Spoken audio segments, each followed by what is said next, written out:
पिछले video lecture में मैंने आपको लगभग 3 नई बातें सिखाई थी 5 सवालों के थ्रू। पहले सवाल में तो जस्ट बस रिफ्रैक्टिव इंडेक्स होता क्या है उसका मीनिंग ही यूज करवाया था। दूसरे क्वेश्चन में मैंने आपको यह सिखाया था कि अगर कभी ऐसा हो जाए कि रिफ्रैक्टेड रे और रिफ्लेक्टेड रे दोनों एक दूसरे के परपेंडिकुलर बन जाएं और बाहर एयर हो तो एक फॉर्मूला बनता है tan I बराबर म्यू। इसको ब्रूस्टर लॉ भी बोलते हैं, जो आगे 12th में आएगा। क्या वो समझ में आ गया कल जो बताया था दूसरा सवाल? ठीक है।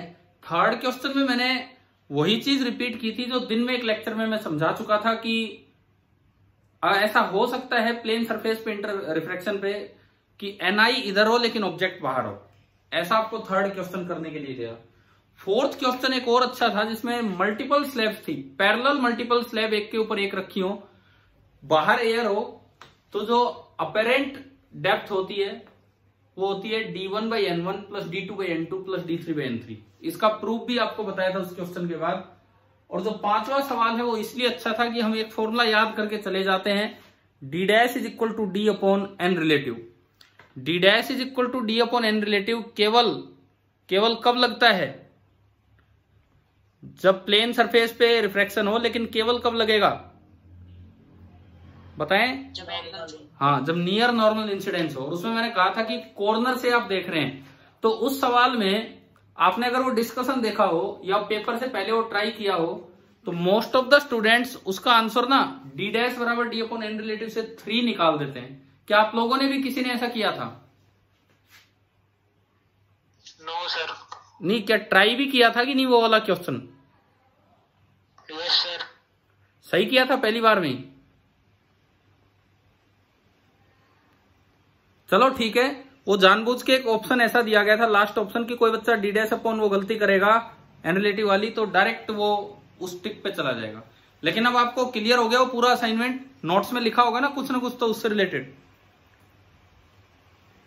ठीक है, अभी हम आगे बढ़ते हैं, उस असाइनमेंट से हम आगे बढ़ते हैं। तो हमारा इस क्लास का जो टॉपिक है एक बहुत अच्छा टॉपिक है ये भी, टोटल इंटरनल रिफ्लेक्शन। रिफ्रैक्शन वाले पार्ट में एक टॉपिक आ गया reflection, TIR, total internal reflection, TIR। अच्छा सुनिए, आपका टेस्ट है मंडे और ट्यूसडे को, तो थोड़ा सा समय कम है हमारे पास, तो आप एक काम जरूर कंप्लीट करेंगे, इनकी प्रैक्टिस आगे चलती रहेगी।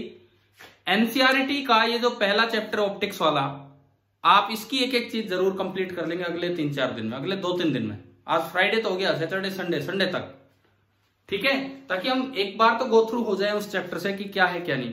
आगे चलता रहेगा ये चैप्टर, प्रैक्टिस आगे चलती रहेगी, लेकिन एक बार हमारा बेसिक काम पूरा हो ताकि इस टेस्ट में हम ठीक ठाक स्कोर कर पाए।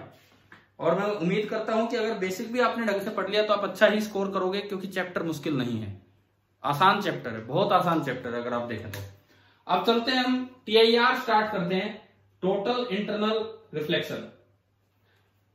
देखो, मान लो ये कोई इंटरफेस है, ये कोई भी एक इंटरफेस है, इससे नीचे है डेंसर मीडियम और इससे ऊपर है रेयरर मीडियम, और यहां कोई ऑब्जेक्ट रखा हुआ है, this is the plane interface. ये एक प्लेन इंटरफेस है, इस तरह का काम है। देखिए, अब मान लो डेंसर वाले का रिफ्रैक्टिव इंडेक्स है ND और रेयरर वाले का NR। कल की तरह मैंने नहीं बोला, कल अगर आपको याद हो तो हम NI और NR बोल रहे थे। NI का मतलब इंसिडेंस रे जिधर से जा रही है, और NR मतलब जिधर पहुंच गई। आज अलग वर्ड यूज कर रहे हैं, जिसका रिफ्रैक्टिव इंडेक्स ज्यादा है वो ND मतलब N डेंसर, और कम है वो NR, यानी कि जो ND है वो बड़ा है NR से। ठीक है भाई, अब सुनो, TIR क्या होता है ये देखते हैं। मैंने O से कोई रे ली, नॉर्मली इंसिडेंट। ये मिरर नहीं है, ये पॉलिश्ड सरफेस नहीं है, रिफ्रैक्शन होना है, लेकिन हेडिंग में रिफ्लेक्शन लिखा है। देखते हैं अभी, बताओ ये नॉर्मल इंसिडेंट रे है तो इसके लिए आई कितना? 0 डिग्री, पाई बाई 2 नहीं, 0 डिग्री। 90 डिग्री नहीं, ठीक है। तो हमें पता है कि रिफ्रैक्शन में ये रे एज इट इज बाहर चली जाएगी। ये बताइए कि आपको पहली रे क्लियर होगी, समझ में आ गया कैसे हुआ? Yes sir. ठीक है। अब देखो एक और रे आप लेंगे यूं, मैंने ये नॉर्मल बनाया, ये इसका एंगल ऑफ इंसिडेंस है I1। ये रे किधर बेंड होगी, टुवर्ड्स द नॉर्मल कि away from the normal? Away from the normal. लो जी ये बेंड होगी और ये बन गया R1। ठीक है, ठीक है, ठीक है। अब ये अवे होते होते ऐसी स्टेज आएगी कि ये यहां तक आया और जो एंगल ऑफ इंसिडेंस एक पर्टिकुलर एंगल बन जाता है जिसे बोलते हैं critical angle for this interface. ये जो इंटरफेस है इन दोनों मीडिया की, उसके लिए IC को बोलते हैं क्रिटिकल एंगल। कई बार खाली C से भी इसे डिनोट कर लिया जाता है, काफी बार खाली C से भी इसे डिनोट कर देते हैं। This is the critical angle. ये एक ऐसा एंगल आ जाता है कि रे रिफ्रैक्ट तो होती है लेकिन बिल्कुल सरफेस के पैरेलल बाहर निकलती है, बिल्कुल सरफेस के पैरेलल, यानी कि एंगल ऑफ रिफ्रैक्शन कितना हो गया यहाँ पे 90 डिग्री। एंगल ऑफ रिफ्रैक्शन जो है वो 90 डिग्री हो गया है। बताइए समझ में आया यहां तक? ठीक है। Yes sir. अब सबसे पहले मैं स्नेल्स लॉ एट ए लगा के IC का फॉर्मूला निकालू। पहला काम मैंने ये किया कि मैं स्नेल्स लॉ एट ए लगा के IC का फॉर्मूला निकालते हैं। तो इधर का रिफ्रैक्टिव इंडेक्स कितना है, इधर का refractive index ND into sine IC, उधर का NR into sine 90 degree. Sine 90 degree 1 होता है, तो मेरे पास एक फॉर्मूला आ गया कि sine of IC this will be equal to NR upon ND। ये आपका फॉर्मूला आ गया NR अपॉन ND। और अगर देखो मान लो साइन IC हाफ आ जाए तो IC कितना हो गया, 1/2 आ गया साइन IC, तो IC कितना हो गया बोलो? अगर NR बाई ND 1/2 आ जाए तो IC कितना होगा? अरे साइन की वैल्यू हाफ कब होती है, कौन से एंगल पे? साइन 30। तो IC हो जाएगा 30 डिग्री। और इन जनरल कोई ऐसी वैल्यू आ जाए जो आपको याद नहीं है तो आप ऐसे लिख के आ सकते हैं sine inverse of NR upon ND। IC will be equal to sine inverse of NR upon ND। ठीक है, ये तो हमारा स्नेल्स लॉ हुआ। अभी तक भी TIR नहीं हुआ है, ये रिफ्रैक्शन हो गया, ये रिफ्रैक्शन हो गया, ये भी रिफ्रैक्शन हो गया, लेकिन इसके बाद कोई ऐसा एंगल नहीं बचेगा जो रिफ्रैक्शन दे। तो इससे आगे अगर आप कोई भी रे डालेंगे तो यहां रिफ्रैक्शन नहीं होगा, पॉलिशिंग नहीं है, फिर भी यहां इसके बाद रिफ्लेक्शन स्टार्ट हो जाएगा। रिफ्रैक्शन नहीं होगा, रिफ्लेक्शन स्टार्ट हो जाएगा और यहां लॉ ऑफ रिफ्लेक्शन लग जाएगा कि अगर ये एंगल I3 है तो ये एंगल भी I3 ही होगा। और ये इस जगह जो हुआ है दिस इज कॉल्ड TIR। तो अभी बताओ TIR का मतलब आ गया समझ में? टोटल इंटरनल रिफ्लेक्शन क्या होता है? तो TIR होने की दो कंडीशंस हैं। TIR होने की दो कंडीशंस हैं। पहली condition ray should go from denser to rarer. अगर रेयरर टू डेंसर आएगा तो TIR नहीं होगा, डेंसर टू रेयरर रे जानी चाहिए, रेयरर टू डेंसर आएगा तो TIR नहीं होगा। दूसरी कंडीशन जो I है angle of incidence, this must be greater than critical angle IC। अमन आपने अभी ज्वाइन किया है, थोड़ा सा टाइम पे ज्वाइन किया करो, नहीं तो फिर क्या होगा, ये दोबारा वीडियो लेक्चर में देखना पड़ेगा पीछे क्या पढ़ाया है क्या नहीं, क्योंकि हमारे पास 40 ही मिनट हम रिपीट नहीं करेंगे। देखो तो अल्टीमेटली हमने ये सीखा कि टोटल इंटरनल रिफ्लेक्शन, मैं दो अमन है, मैं दूसरे अमन जिसने अभी ज्वाइन किया उनकी बात कर रहा हूं, एक अमन पहले ज्वाइन कर चुके हैं आपकी क्लास से। एक बार दोनों अमन रिप्लाई देना, यस सर बोलना, कुछ भी बोलो, है कि नहीं है अभी क्लास में? Yes sir. ये तो एक, चलो ठीक है कोई नहीं। इधर देखें, ये इधर देखिए आप, ये मैंने अभी पढ़ाया TIR, TIR का मतलब है कि जब भी कोई रे डेंसर टू रेयर जाना चाहे और क्रिटिकल एंगल से बड़े एंगल पे इंसिडेंट हो तो वो उसी तरफ रह जाएगी जिधर से वो थी।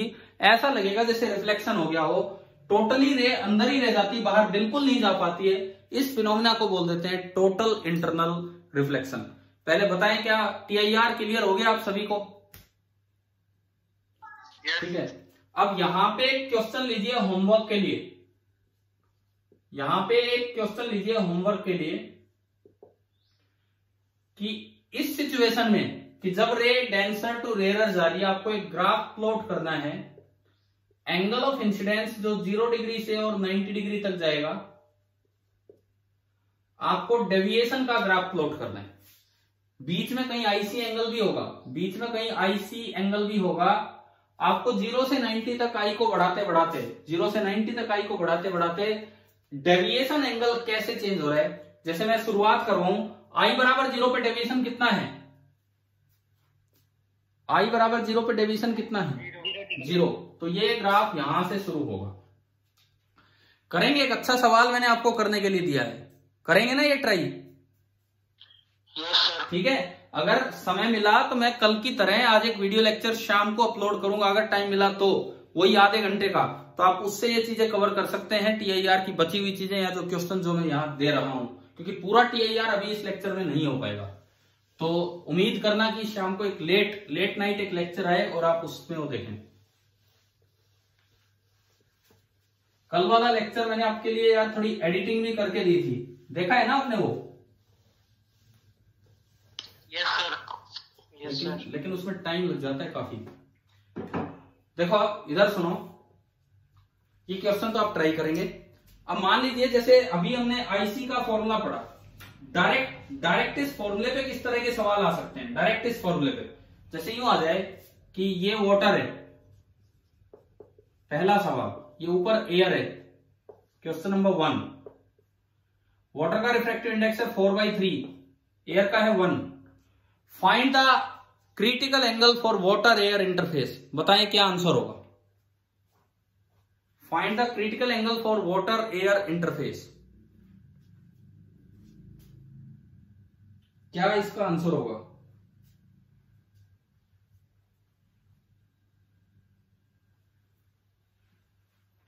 पहली बात, सीधा फॉर्मूला है साइन आईसी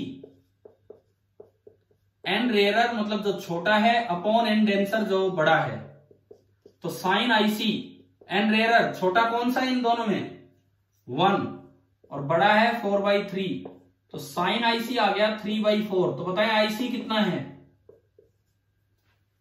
एक से बड़ा तो कभी साइन आ नहीं सकता है। आईसी कितना होगा अगर साइन आईसी 3/4 है? क्या आपको कोई एंगल याद है ऐसा?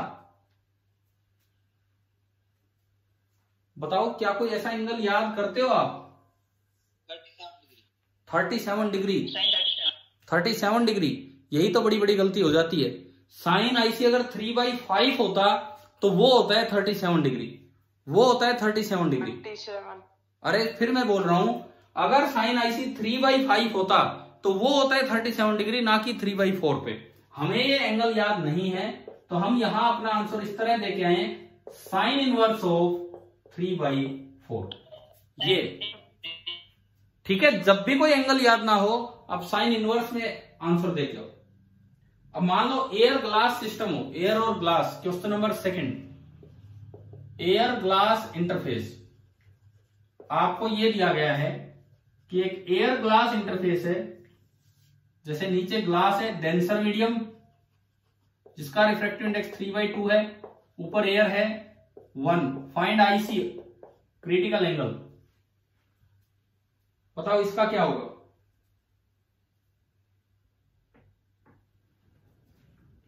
Sign inverse of 2/3। हाँ, साइन इनवर्स ऑफ 2/3। क्या ये आ गया कि नहीं आया बताइए? And this is nearly equal to 42 degree. Nearly 42 degree होता है, लेकिन हम ये याद नहीं रखते हैं वैल्यूज इतनी ज्यादा ना।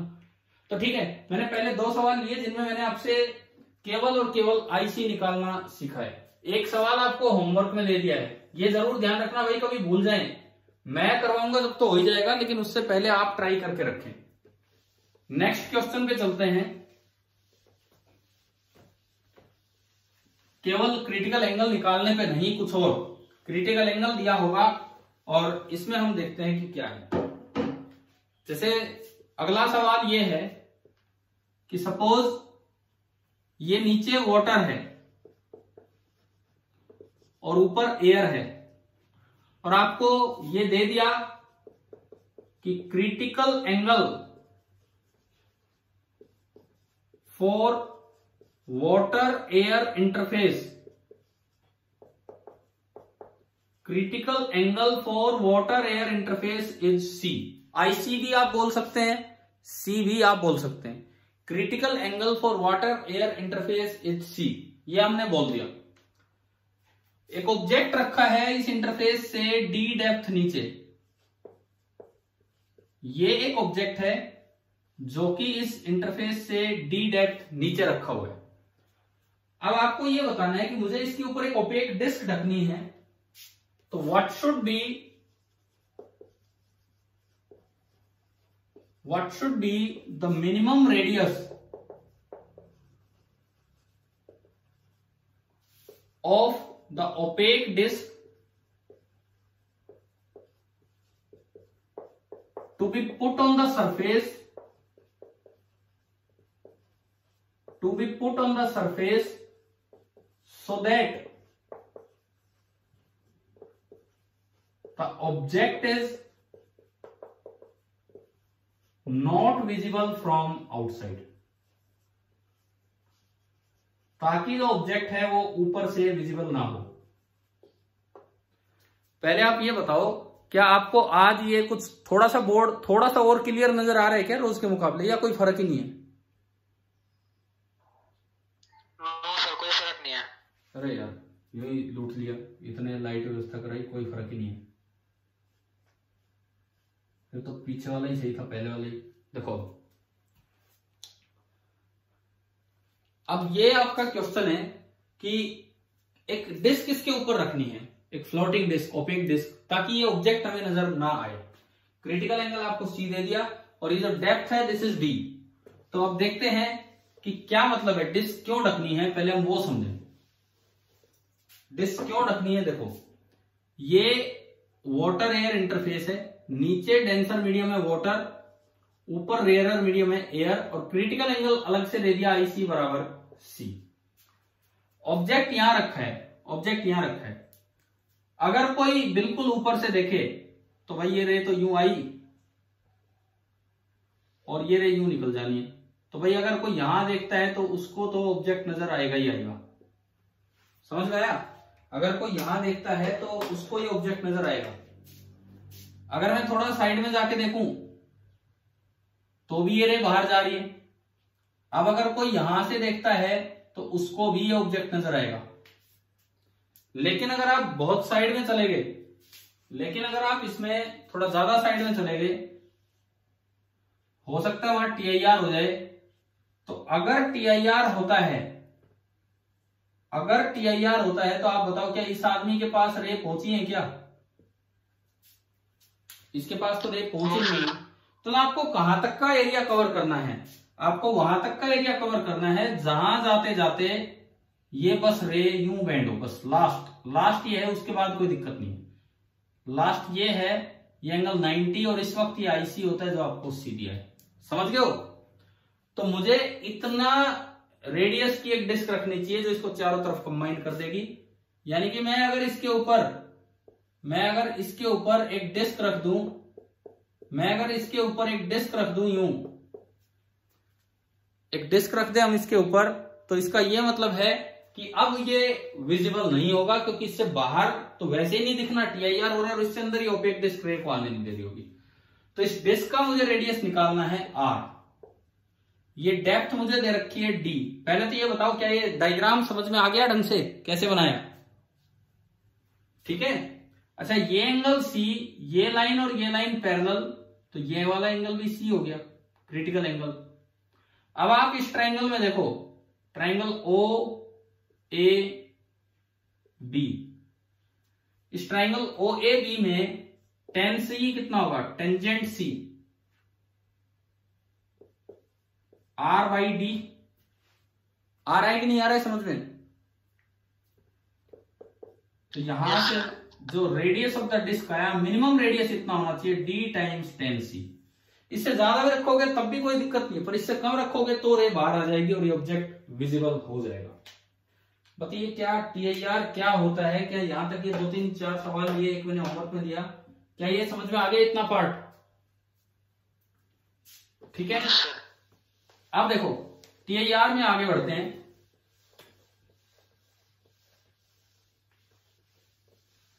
अब हम सीखेंगे TIR in nature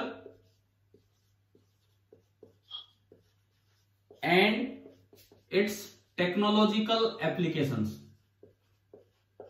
TIR in nature and its technological applications। ये वाला टॉपिक पूरा नहीं हो पाएगा, ये टॉपिक पूरा नहीं हो पाएगा, तो हम क्या करेंगे, जितनी एप्लीकेशन अभी हो पाएंगी वो अभी कर रहे हैं, फिर शाम को एक TIR के कंप्लीशन का एक वीडियो लेक्चर डाला जाएगा, थोड़ा लेट नाइट तक वो अपलोड होगा, लेट नाइट ही वो बनाया जाएगा, और उसमें जो वो सवाल होमवर्क वाला दिया है डेविएशन वाला वो भी डिस्कस होगा। तो आप तब तक ये करके रखना ताकि आज हमारे टॉपिक पूरा हो जाए। प्लस अब मैंने बोला अगले कुछ दिन NCERT बुक पे फोकस करो, ताकि बहुत डेप्थ में तो ये चैप्टर होता रहेगा, लेकिन एक बार हम अगले 3-4 दिन में कम से कम कवर करें, पूरा करें, ताकि हर एक सवाल पे आप कुछ सोचने लायक बनो, चाहे कुछ भी सवाल आ जाए। तो देखिए TIR इन नेचर, ये हम स्टार्ट करते हैं। सबसे पहली बात, TIR इन नेचर एक एप्लीकेशन होती है, एप्लीकेशन तो नहीं, नेचर में पाया जाता है, जिसे बोलते हैं मिराज। माइरेज बोल दो, मिराज बोल दो, कुछ बोल दो। क्या ये वर्ड सुना है, पीछे आया कभी छोटी क्लास में? Yes sir. क्या मतलब क्या होता है इसका? वैसे इसकी हिंदी बोल देते हैं मृग तृष्णा। मृग तृष्णा मतलब क्या है? देखो आप कभी गर्मी में आप गाड़ी में जा रहे हो, आप आगे बैठे हो, आप रोड पे देखना दूर तक, क्या आपको रोड पिघला हुआ सा नजर आता है? Yes sir. रोड पे पानी पानी सा दिखता रहता है, यार ये क्या हो रहा है आगे, तो रोड पे पानी पानी है इस तरह का, है ना, थोड़ा दूर। वो पिघला हुआ नहीं, वो होता क्या है, हमारे दिमाग में क्या आता है, सुनिए। जैसे आप किसी पानी के पास से निकलते हैं और पानी के पास कोई पेड़ खड़ा हो, तो क्या पेड़ की इमेज आपको दिखती रहती है कि नहीं नीचे? है ना? तो हमारा दिमाग अपने आप ये धारणा बना लेता है कि जहां भी किसी ऑब्जेक्ट की नीचे इमेज दिखेगी वहां पानी है।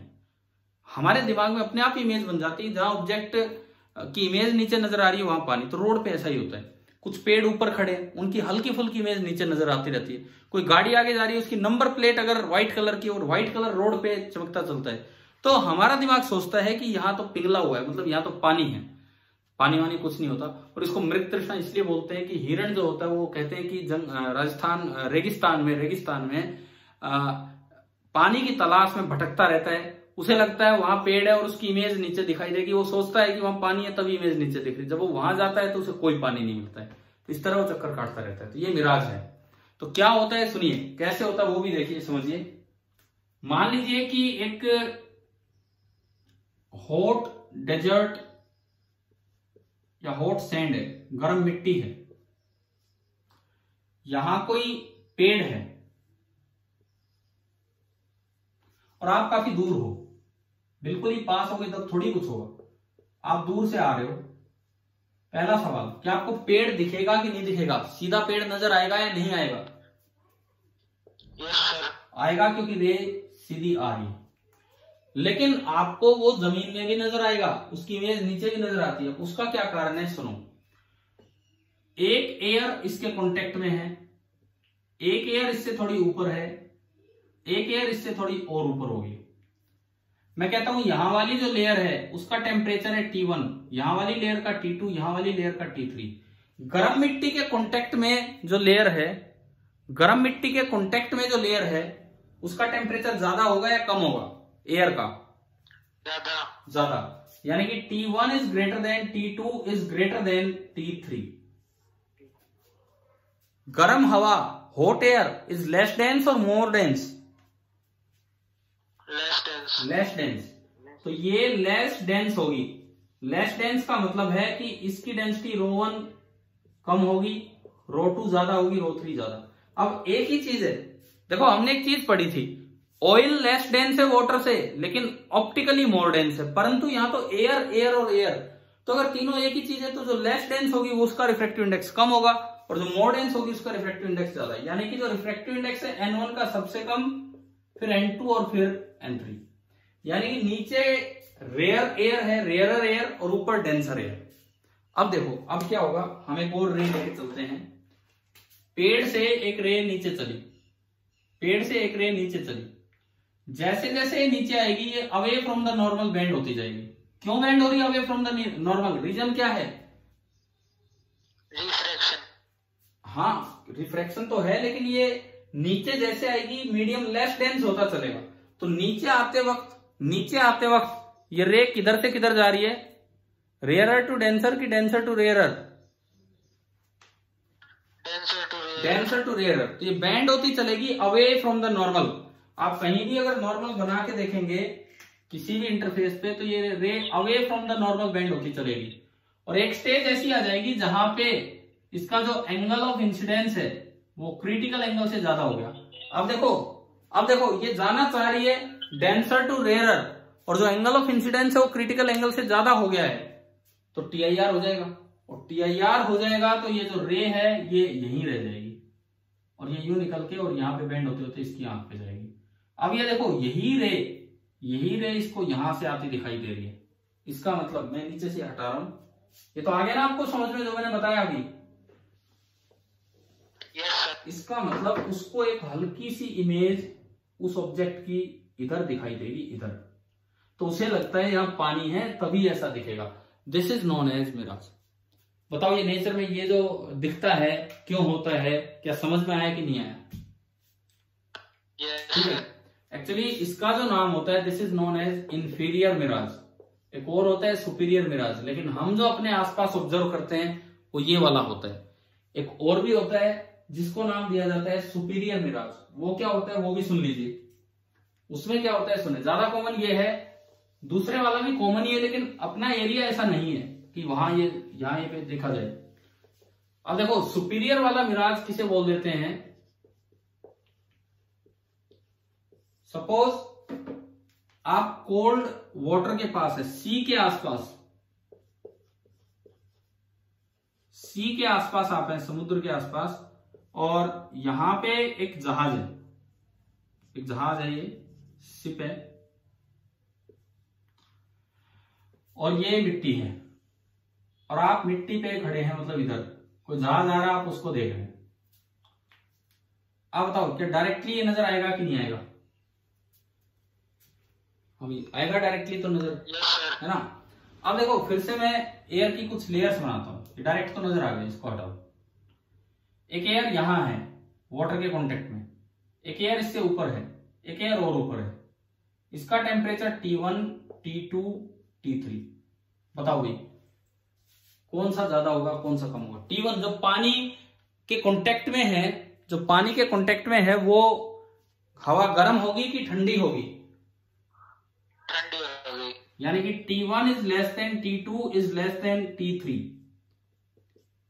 इसका ये मतलब है जो गर्म जो होता है वो लेस डेंस होता है, ये लेस डेंस होगा और ये मोर डेंस।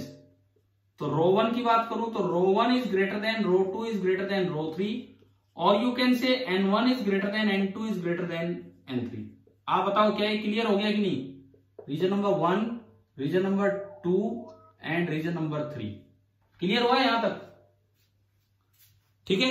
अब देखो अब एक रे ऊपर चली है, यहां से ऊपर चली, ये कहां से कहां जा रही है बताओ? यहां से 2 से 3 गई, 2 से 3, N2 ज्यादा है तो डेंसर टू रेयरर जाएगी तो किधर बेंड होगी? Away from the normal. और हो सकता है कि यहां आते आते इसका जो एंगल है वो क्रिटिकल एंगल से ज्यादा हो जाए। अब भी ये डेंसर टू रेयरर निकल रही है और क्रिटिकल एंगल से ज्यादा हो गया तो ये TIR हो जाएगा, और इस आदमी को ये जो जहाज है ये ऊपर नजर आ जाएगा यूं, इस तरह की इन्वर्टेड इमेज। अब ये तो यार इतना कॉमन हमारे लिए नहीं है, हम कोई समुद्री इलाके में नहीं रहते हैं, तो इसलिए वो डेजर्ट वाला ज्यादा कॉमन है। तो आप बताओ ये दोनों तरह के मिराज आपको समझ में आ गए? मिराज किस तरह से होता है बोलिए? पहली एप्लीकेशन क्लियर है? कोई डाउट है किसी को भी? ठीक है, सेकंड एप्लीकेशन देखिए। Second application, diamond. देखो ये बोला जाता है कि डायमंड इज ब्रिलियंट। अच्छा आप बताओ, क्या किसी ने डायमंड देखा है? No sir. मैंने भी नहीं देखा, इसलिए मैं पूछ रहा हूं। यूं नहीं कि भाई टीवी में आया था, एड में आया था, वो नहीं। देखो ऐसा होगा, किसी के घर पे डायमंड हो भी गया, ऐसा हो सकता है। लड़कियां भी हैं इस क्लास में, हो सकता है उन्होंने देखा हो। अब मैं फिर पूछता हूं, क्या किसी बच्चे ने डायमंड देखा है आपकी क्लास में? बताओ। अच्छा ये तो सुना होगा कि डायमंड ब्रिलियंट होता है, दिखने में चमकदार होता है। Yes sir. अब उसकी ब्रिलियंस का कारण क्या है? नेचुरल डायमंड इतना ब्रिलियंट नहीं होता है। नेचुरल डायमंड इतना ब्रिलियंट बिल्कुल नहीं होता है। उसकी कटिंग की जाती है, स्पेशल कटिंग की जाती है, जिससे वो डायमंड ब्रिलियंट हो जाता है। कैसी कटिंग की जाती है, क्यों की जाती है, वो सुनिए। TIR रिस्पॉन्सिबल है, डायमंड के ब्रिलियंस के लिए TIR रिस्पॉन्सिबल है। अब एक बहुत गलत सा एक्सप्लेनेशन बच्चे देते हैं, बोले जी डायमंड में जो रे एंटर करगी वो बाहर नहीं निकल पाती है और इसलिए वो अंदर ही चमकती रहती है, तो इसीलिए हमें डायमंड चमकदार दिखता है। अरे जब वो अंदर ही चमकती रहेगी तो हमारी आंख पे तो आई नहीं, फिर हमें कहां से चमकदार दिखेगा वो? ऐसे कोई चीज नहीं चमकती है, ऐसे कोई चीज नहीं चमकती है। तो आप इसको समझिए कि डायमंड की ब्रिलियंस का क्या कारण है। सबसे पहली बात तो डायमंड एयर इंटरफेस के लिए जो IC होता है, IC for diamond air interface, IC for diamond air interface is nearly 24.4 degree. IC for diamond air interface is nearly 24.4 degree. तो इस तरह की कटिंग की जाती है। अभी समझाता हूं आपको, एक डायग्राम से मैं समझाता हूं। डायमंड में कुछ कॉर्नर्स निकले होते हैं, ये तो पता होगा या सुना होगा। Yes sir. कुछ इस तरह की कटिंग वटिंग रहती है उसमें, ये कोने से निकले रहते हैं, इस तरह के रहते हैं। करना पड़ता है वैसा। कारण सुनो, सपोज कीजिए आप एक ऑब्जर्वर हो और आप यहां से इस डायमंड को देख रहे हो। कोई लाइट रे आती है, उसका कुछ % पार्ट ही आपकी तरफ आएगा, क्योंकि डायमंड ट्रांसपेरेंट होता है तो ज्यादातर पार्ट आगे निकल जाएगा। मान लीजिए 10% लाइट आपकी तरफ आई, तो अब जो अंदर लाइट जानी है वो 90% तो अंदर ही गई। बाहर एयर है, अंदर डायमंड है, तो ये रे रेयरर टू डेंसर जा रही है, तो किधर बेंड होगी ये वाली रे? Towards the normal. तो ये वाली जो रे है, देखो मैंने यहां नॉर्मल बनाया, ये नॉर्मल है, ये नॉर्मल है, तो ये वाली जो रे है ये टुवर्ड्स द नॉर्मल बेंड होगी यूं। अब ये जाके टकराई, और क्या होता है, इस तरह की कटिंग की जाती कि कोई भी रे आएगी, आप यहां नॉर्मल बनाओगे, ये तो यहां का नॉर्मल था, आप यहां नॉर्मल बनाओगे तो ये जो आई होता है, कटिंग इस तरह की जाती है कि this I must be greater than IC। अब देखो ये वाली जो रे है डेंसर टू रेयरर निकलना चाह रही है, डेंसर टू रेयरर निकलना चाह रही है, और आई बड़ा है IC से, तो क्या ये रे बाहर निकल पाएगी? No sir. तो ड्यू टू TIR ये रे अंदर ही रहेगी। फिर दोबारा से ये कटर होते हैं स्पेशल, जिनसे ये बनाया जाता है इस तरह का। फिर दोबारा ये ऐसा ही हो जाता है I ग्रेटर देन IC, और ये डेंसर टू रेयरर जाना चाहती थी तो ये बाहर नहीं निकल पाती है, एंड अगेन ये यहां चली जाएगी। और फिर दोबारा से जब आप नॉर्मल डालेंगे तो ये जो I है, this I is greater then IC, और ये वाली रे बाहर निकल जाएगी, सॉरी यूं आएगी यहां तक। अब देखो, अब जब यहां नॉर्मल बनाया जाता है तो टॉप सरफेस पे जब ये रे आती है तो ये जो I होता है, this I becomes less than IC। अगर I लेस देन IC है तो क्या TIR होगा या रे बाहर निकलेगी? बाहर निकल जाएगी। और बाहर निकलेगी तो डेंसर टू रेयरर जा रही है, किधर बेंड होगी? Away from the normal. तो ये भी आपकी आंख में आ गई, तो बची हुई 90% लाइट भी आपकी आंख में आ गई। तो मतलब बहुत ब्राइट नजर आएगा ये, क्योंकि 100% लाइट ही घूम फिर के आपकी तरफ आ रही है। तो भाई डायमंड ब्रिलियंट है ड्यू टू TIR, ये बात ठीक है, लेकिन क्या आपको क्लियर हुआ कि ड्यू टू TIR ये ब्रिलियंट क्यों है? क्या ये बात समझ में आई कि नहीं आई? Yes sir. ठीक है। अब मैं पूछूं आपसे, डायमंड अपनी टॉप सरफेस की वजह से ब्रिलियंट है या बॉटम सरफेसेज की वजह से ब्रिलियंट है? बॉटम। TIR वहां होता है। अब देखो क्या होता है, जैसे किसी इंटरफेस पे TIR होना हो और अगर वहां थोड़ी ऑयल वगैरह लग जाए, एयर है तो TIR के चांस ज्यादा है, एयर है तो TIR के चांस ज्यादा है, क्योंकि TIR तब होगा जब डेंसर से रेयरर में जाए। अगर बाहर लग गया कोई ऑयल, मिट्टी, ग्रीज, तो बाहर एयर नहीं बची, तो हो सकता है अगला बाहर वाला मीडियम इतना रेयरर ना हो कि TIR हो। तो इसीलिए अगर कोई डायमंड डल नजर आ रहा है, कोई डायमंड डल नजर आ रहा है, तो आपको टॉप सरफेस को खूब रगड़ना चाहिए या बॉटम सरफेसेस को? बॉटम। ये बात दिमाग में रखना और अच्छे से समझ लो ये चीज कि डायमंड अगर डल नजर आ रहा है तो आप टॉप सरफेस से कितनी साफ करते रहो, ठीक है, उससे भी साफ होता होगा, लेकिन ज्यादा साफ हो तब होगा जब आप उसकी बॉटम सरफेस को रब करेंगे। हाँ जी भाई, अगर कोई हैंड रेज करता है तो मैं समझू कि आप डाउट पूछना चाह रहे हो तो बोलो। अमन बच्चे ने अभी हैंड रेज किया है, क्या कोई डाउट पूछना चाह रहे हो अमन? चलो कोई बात नहीं, इधर सुनो। ब्रिलियंस ऑफ डायमंड अब बिल्कुल क्लियर हो गया आप सभी को? Yes sir. ठीक है, ये कभी मत बोलना कि TIR की वजह से रे अंदर ही फंस के रह जाती इसलिए वो चमकता रहता है। अरे वो चमकता नहीं रहेगा, वो आपकी आंख पे रे आएगी तब चमकना है। और भाई ये ऐसा कॉन्सेप्ट है, 12वीं के बच्चे भी गलती याद करके चले जाते हैं, उन्हें लगता है TIR की एप्लीकेशन ही तो बस याद कर लेंगे, समझ में आना चाहिए कि किस तरह से हुआ है। अच्छा, थर्ड एप्लीकेशन, कुछ स्पेशल प्रिज्म होते हैं, प्रिज्म हम पढ़ेंगे आगे। कुछ स्पेशल प्रिज्म होते हैं जिनका काम ये होता है लाइट को बेंड करना। यूजिंग TIR वो लाइट को बेंड करने का ही काम करते हैं। इस तरह के कुछ प्रिज्म होते हैं, जैसे ये है, ये यूं रेज आएगी और बस ये यूं बेंड कर देगा, यानी कि इसने इस ऑब्जेक्ट को 90 डिग्री से टर्न करवा के दिखा दिया आपको। चलो ये चीजें, अभी तो टाइम पूरा हो रहा है हमारे लेक्चर का, और एक ऑप्टिकल फाइबर, ये वाली चीजें मैं आपके लिए एक लेक्चर में बना दूंगा, प्लस आप वो आई और डेल्टा का ग्राफ जरूर बना के रखें। क्या ये लेक्चर TIR का यहां तक समझ में आया आप लोगों को? ठीक है। दूसरी बात, NCERT बुक फॉलो करना स्टार्ट कर दे, अगले 2-3 दिन में, 4 दिन में वो कंप्लीट करें, बिकॉज समय कम है, हम इसकी डेप्थ में जाते रहेंगे, लेकिन एक बार अपना पूरा बेसिक काम तो कंप्लीट करें। पेपर अच्छा होगा अगर आप इतना भी ढंग से करके जाएंगे तो, बाकी वैसे ही कोई हाई फाई पेपर आ गया तो बात अलग है। चलिए ठीक है, थैंक यू।